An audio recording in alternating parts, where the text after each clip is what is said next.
Hi, I'm Amanda Shekarchi, and I am joined by Winnipeg hip hop artist Len Bowen. He has been making music for many years, but his latest full length album was 2025's If You Don't See Me, You Saw Me. Thank you so much for being here. Thanks for having me.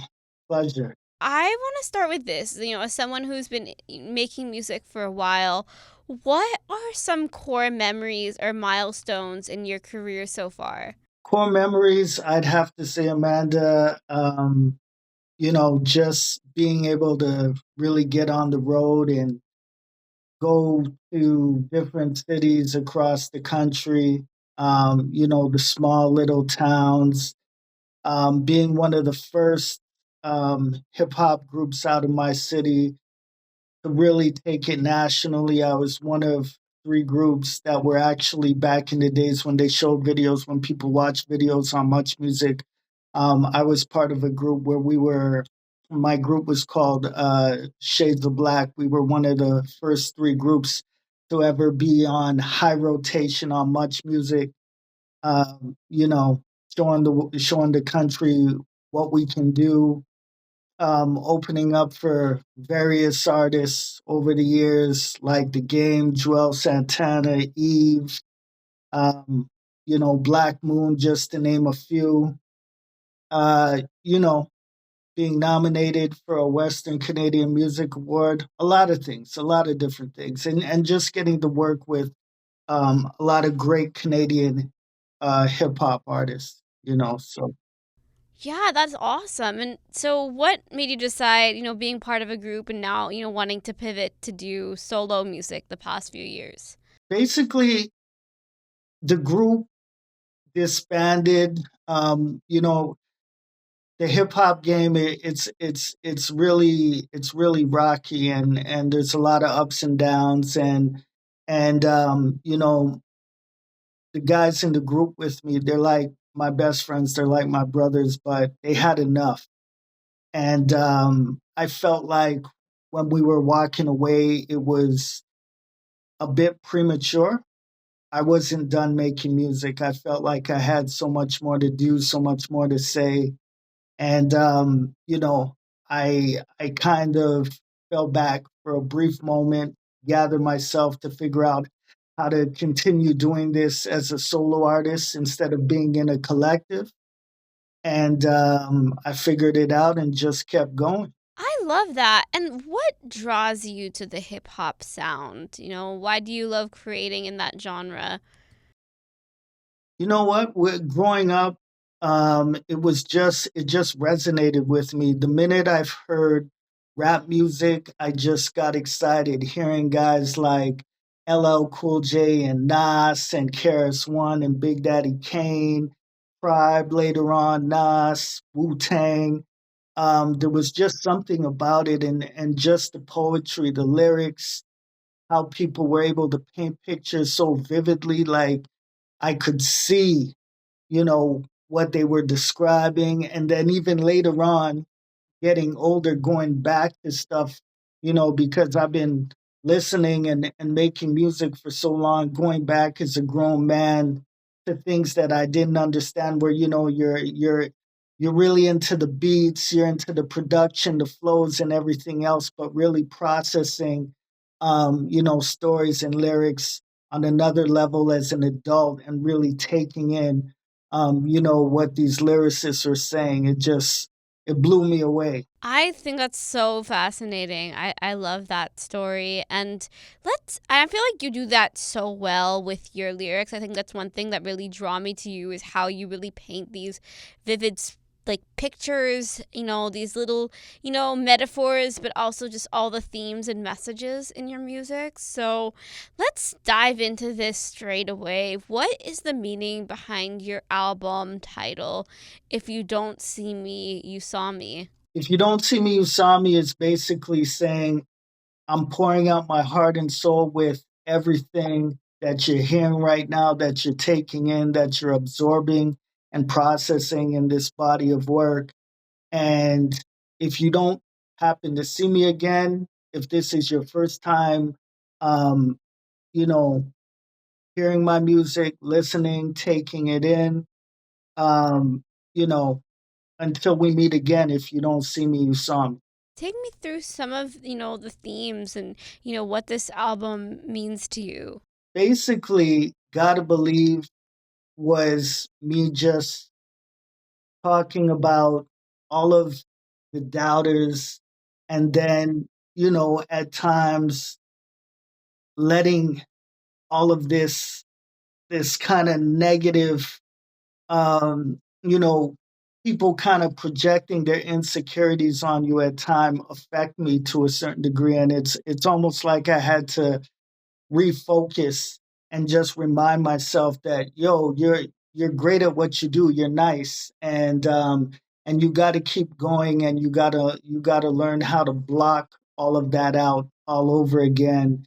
And I was going through a lot of personal stuff, within relationships, a long term relationship I was in. So during this process, normally when I'm making music, I'm out and about, I'm interacting with people, I'm doing shows, I'm just out because that's how I create, having good conversations, just anything I can draw inspiration from. But in this particular time frame, I spent more time by myself than ever before, creating the music. So it was kind of like just an inner voice pushing me to do things. Even when I hit the road to do some recording in Toronto, there was a portion of music that I wrote in the hotel when I'd go home at night after a studio session.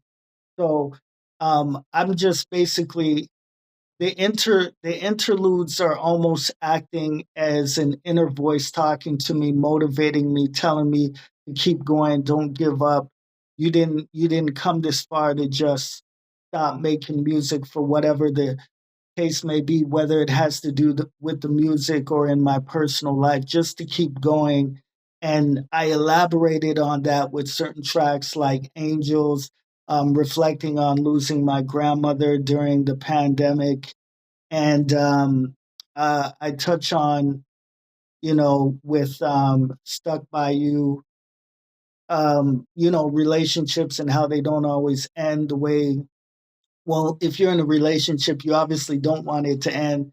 The idea is to live happily ever after, but things not going your way and kind of reflecting on where things went wrong and moving forward. So that's basically encompasses what the project was about. Yes, that's amazing, and I'm so sorry to hear about your loss. Appreciate it. A unique aspect of this album is there are a bunch of collaborations on there with different artists.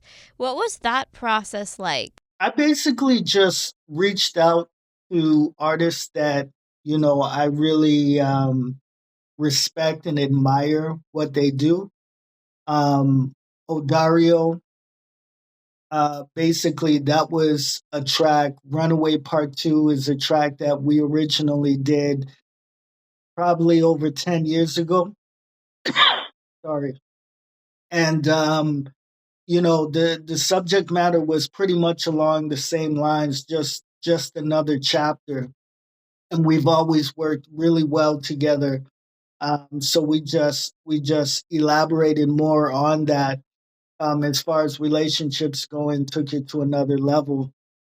And then there was the track with Deja SB, Angels, going back to losing, my grandmother, but the track wasn't totally about that. It was really about just dealing with loss and things like that. And DJ SB is one of the best, in my opinion, MCs in Canada right now. And I reached out to DJ and explained, the topic and what I was trying to do, what I was trying to get across. And DJ was just on board. And as a matter of fact, sent me back the verse in probably less than, a day, because I think it really hit DJ as well. So I was really impressed. I already DJ already had my respect, but just the turnaround time and how the whole track turned out. Shout out to T Slab who was on the hook as well. Um, a local artist from Winnipeg with an amazing voice, an alternative R&B singer.